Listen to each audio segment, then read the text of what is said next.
Salutations, everybody. It is Matty here today, sitting down for an Xbox news update.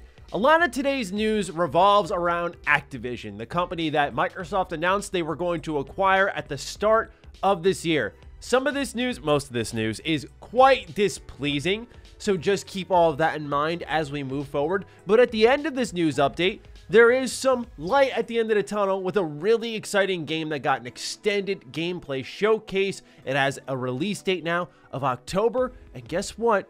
It's coming day one to Game Pass. So we have some good stuff to talk about in this video. But nonetheless, let's talk about Activision. Ladies and gentlemen, if you're new here, you're into Xbox news and information, consider subscribing. Welcome aboard. We've had like 8,000 new subscribers in the past month. That is awesome. So thank you all so much for supporting what we're doing here. And to the OGs, salute to you for making this possible in the first place. With that, let's start off with our number one item on the news report. Robert Kotick is back in his throne for another year. We'll talk about what exactly this means, but for now, let's read this article from GameSpot. Activision Blizzard shareholders vote to keep CEO Bobby Kotick on board of directors. Shortly after, Activision Blizzard shareholders voted to approve a report looking into the company's anti-harassment efforts, the members also voted to approve its list of board of directors nominees, a list of which includes current CEO Bobby Kotick.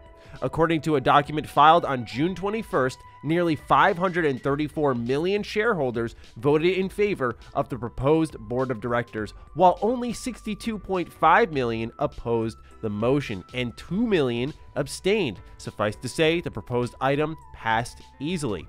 The vote comes after Kotick was repeatedly slammed for his part in maintaining Activision Blizzard's toxic work culture.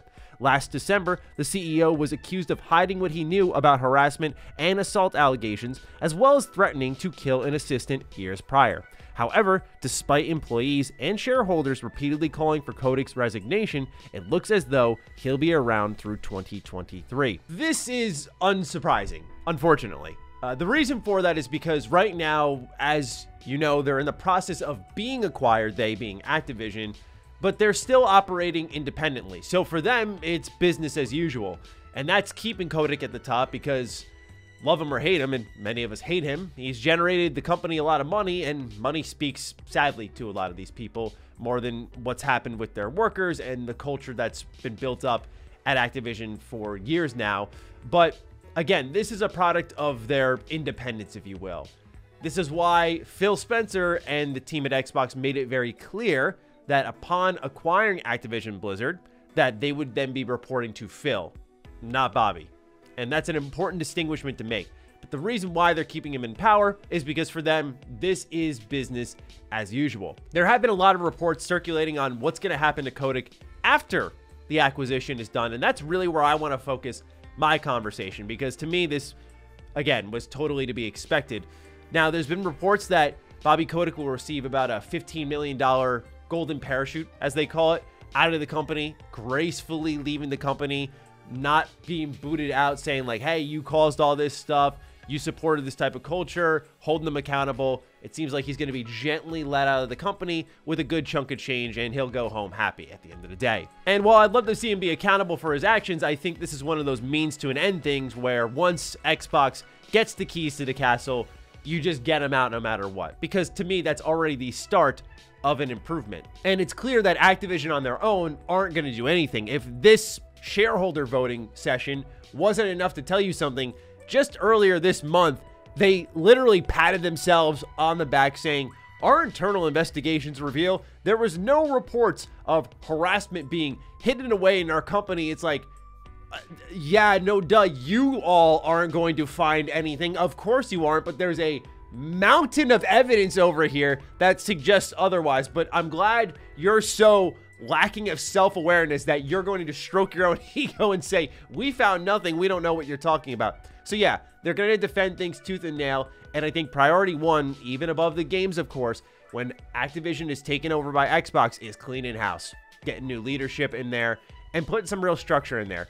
That's different, and this is the big question mark, that's different from what Xbox has done in the past. We've seen a lot of companies join Xbox in the last couple of years, and Some of them have managed themselves into the ground. I look at something like the Initiative, where there's been a lot of problems over there, but some have apparently soared, like Obsidian. Watch famous last words. Some report will come out that Obsidian's in huge trouble now. I know there was that tweet about Jason Schreier, but I'm sure it'll be much worse than I could ever imagine. But the report before that was that they were thriving. Despite all that, there are companies that are thriving and some that have spiraled themselves into the ground. Why I want to focus on the ones who have spiraled themselves into the ground is that Microsoft kind of let them. They're very hands-off. They don't want to put their hands on it and make it worse. And even if they have the chance of making it better, they don't want to assume total control of a company because they respect that autonomy, which is a double-edged sword right now with some of these companies that do need some help. And I think it's going to be, hopefully, different with Activision, where you have to be very hands-on and you really got to clean house. Because if you let them self-operate, we're seeing what's happening here. Business as usual. We don't see anything here. Kotick back at the top.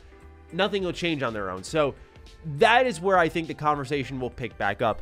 When will we start to see those things? Well, right now, as far as we know, the deal is apparently moving fast. It's in its mid-phase as we're speaking, which, I mean, look, it's shaping up more and more with Kotick being in power up until June 2023, that this deal will be done just probably a little bit ahead of that date, right? That's the date with a cushion, June 2023, of finishing this merger. But I think sometime ahead of the summer would be great for Xbox and Bethesda, because we know where their head's at, the showcases.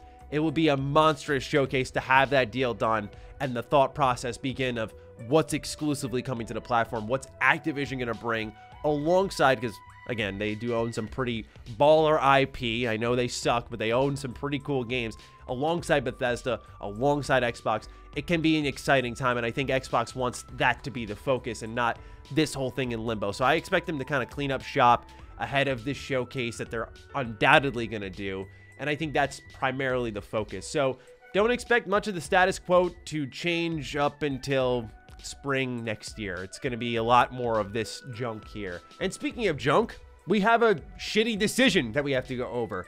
So it was reported that by Tony Hawk that there's not going to be a Pro Skater 3 and 4 remake after the success, the immense success, by the way, of the 1 and 2 remake. Let's read this article from IGN. Tony Hawk has confirmed that Tony Hawk's Pro Skater 3 and 4 was planned to follow in the slipstream of the successful 2020 remake of the original 2 games, but the project died following Activision's decision to officially merge developer Vicarious Visions into Blizzard. The skateboarding legend discussed the decision to abandon plans for more remakes during a Twitch livestream with Andy Gentile, a former Neversoft designer who also served as senior designer on Tony Hawk Pro Skater 1 and 2. Quote, "That was the plan. Even up until the release day of Tony Hawk Pro Skater 1 and 2, we were going 3 and 4, said Hawk. Then Vicarious Visions got kind of absorbed, and then they were going to look for other developers, and then it was over," end quote. Continuing on, Tony Hawk says, quote, "The truth of it is that Activision were trying to find somebody to do 3 and 4, but they just didn't trust anyone the way they did Vicarious. So they took the other pitches from the studios, like, what would you do with the Tony Hawk Pro Skater title? And they didn't like anything they heard, and that was it. I wish there was some way to bring it back. I mean, who knows? Maybe when all the dust settles, we'll figure it out. You never know. I would never have imagined that we were going to do 1 and 2 20 years later." Like Phil Spencer, man, and the team at Xbox, when you get your hands on Activision, priority number 2 is letting these teams do what they want. And one thing we got to keep in mind is, as consumers, it's exciting to hear like Vicarious working on Tony Hawk, and then Treyarch and Infinity Ward working on Call of Duty, and Beanox maybe taking up another superhero game of some kind, and Raven Software doing their own first-person shooter. That is very ideal, right? Toys for Bob making a new Spyro or a new Crash game, something like that. That is ideal. That is what we would all love to see once this deal is done. And Phil has made it clear that he wants these teams to pick what they're going to work on when that time comes, and there's a lot of fun IP to experiment with. So I do have some hope there, although when I look at what's going on with Bethesda and something like Fallout, where it seems like currently Xbox hasn't been hands-on, and like, hey, you got some IP that are kind of dead there, like Elder Scrolls, like Fallout. Let's see if we can do something with our teams over here about it. We have yet to see that. Maybe that changes in the next couple of years, but right now we have yet to see any movement on that front. And granted, technically it's been just north of a year since the deal has been done with Bethesda, where they finished that around March of 2021.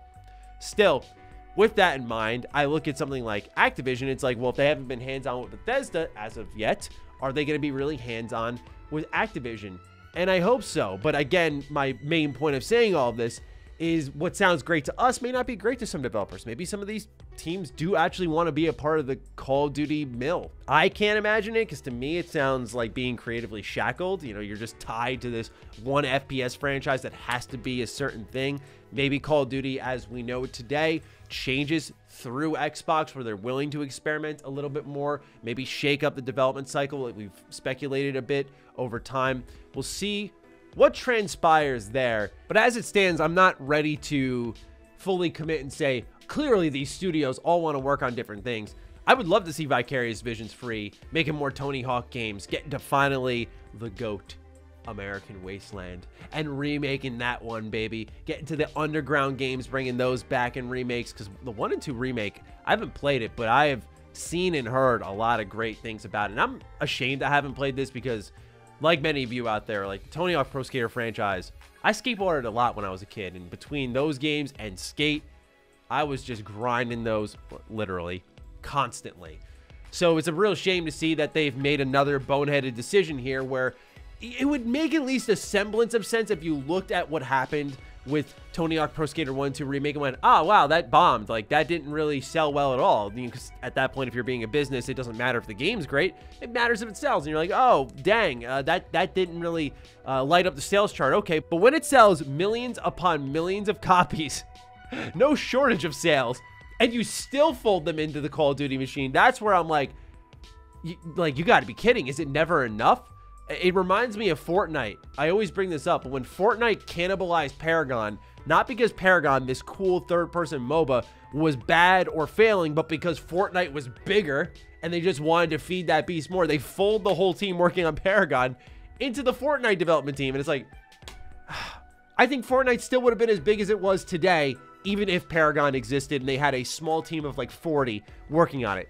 But it didn't matter to them. They just folded it all down and said, go work over on Fortnite. That's the thing right now. Let's capitalize. And I'm feeling some of that here with Call of Duty. What's weird is Call of Duty continues to be a #1 seller year after year, so I don't think it's going anywhere. But it has stumbled. Activision's numbers have suggested so. Their reception of its performance has suggested that it's still a juggernaut, but it's not as dominant as Activision wants it to be.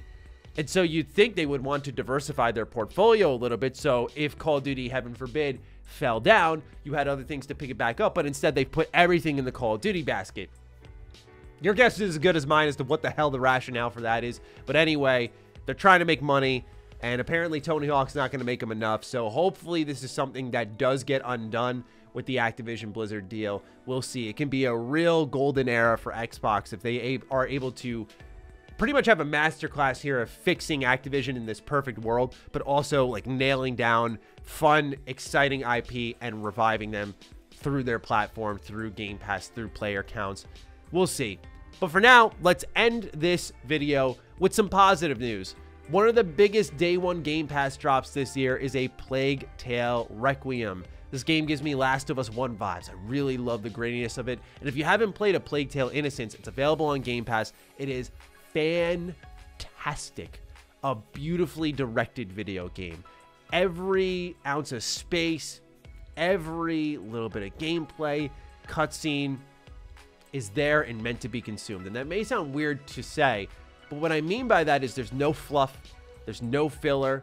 Everything is there by intent of design. It doesn't waste a moment of your time. And within 8 to 10 hours, you're done. It's a very complete feeling experience. It's tense. It's at times very enjoyable. It's creative with the way you manipulate the light and the rats.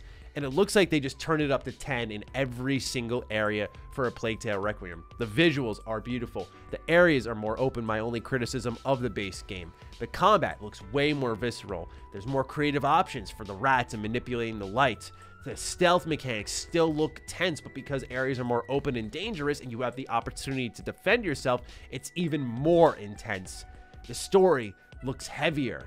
There's just so much about a Plague Tale Requiem that has me excited, and it's another day one Game Pass game from Xbox that is hard to believe it's coming to the service day one when you really take a look at what they've been known for, co-op games, and they bring this out of nowhere. And it's like, this is the type of single player experience that we've been looking for on this service. And there have been games with good single player offerings. Like, Xbox has just had its best stretch, in my opinion, between Sniper Elite 5 and TMNT Shredder's Revenge. We're eating really good right now on Game Pass for day one. So they are on a mean streak right now. And it looks to continue on with a Plague Tale Requiem on October 18th this year. So keep an eye out for that one, because it looks like, as I had said many videos ago, that Game Pass is really going to be the make or break for Xbox this fall, with High on Life being an October game, this being an October game. They're not Xbox games, but they're both day one Game Pass. Well, actually,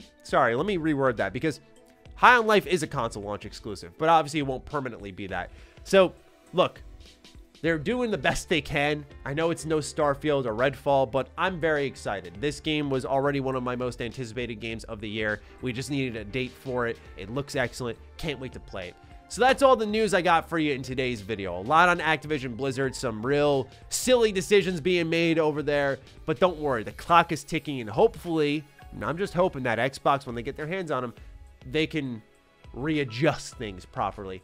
But hey, we got a Plague Tale Requiem to look forward to from Asobo. So let me know what you're thinking of all of this in the comments down below. Other than that, be sure to follow me on Twitter, follow me on Instagram. Those links are in the description down below. And a big thank you to all the patrons, all the members who continue to support the hell out of the content here. Stay sexy, stay active. Love you all. Peace.